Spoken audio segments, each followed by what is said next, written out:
Hello friends, ഞാൻ നിങ്ങളുടെ സ്വന്തം അമ്മ കേട്ടോ. അപ്പോൾ വേറെ ഒന്നുമല്ല, നമ്മുടെ കട കോതമംഗലം 1-ാം മൈലിൽ പോകുമ്പോൾ ഫാമിലി ഫുഡ് എന്ന് പറഞ്ഞുകൊണ്ട് ചെറിയ കഞ്ഞിക്കട നമുക്കുണ്ട് കേട്ടോ.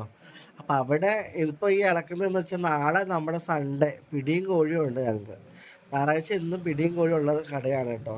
അപ്പോൾ ശനിയാഴ്ച നന്നായിട്ട് ഇളക്കുക, കാരണം വേറൊന്നുമല്ല, നമുക്ക് ഗ്യാസ് തീർന്നു. പിന്നെ എല്ലാവരെ പോലെ തന്നെ വിറകൊക്കെ പറിക്കൊണ്ടുവന്ന് നമ്മുടെ ഒരു കടയും വീടും റോഡിന് സൈഡാണ്. ഇത് പോക്കറ്റ് റോഡാണ് കേട്ടോ.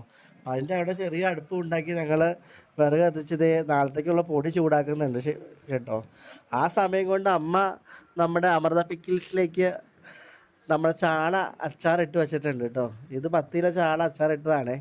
അപ്പോൾ കഞ്ഞി കുടിക്കാൻ വരുന്നവരൊക്കെ മേടിക്കാറുണ്ട്, പിന്നെ കടയിൽ സെയിൽ ചെയ്യാറുണ്ട് കേട്ടോ. പിന്നെ അങ്ങനെ നമ്മുടെ പണി പൂർത്തീകരിച്ചിട്ട് സന്തോഷവും പിന്നെ ചൂടൊക്കെ ആയിട്ട് സുഷാന ചേച്ചി വീണ്ടും അത് കിടന്ന് നടക്കുന്നുണ്ട്. ഒന്നും പറയണ്ട, അവർ രണ്ടൊരു കുശി പറയാണ്. അപ്പോൾ കഞ്ഞി കുടിക്കാൻ പോകാൻ മറക്കല്ലേ.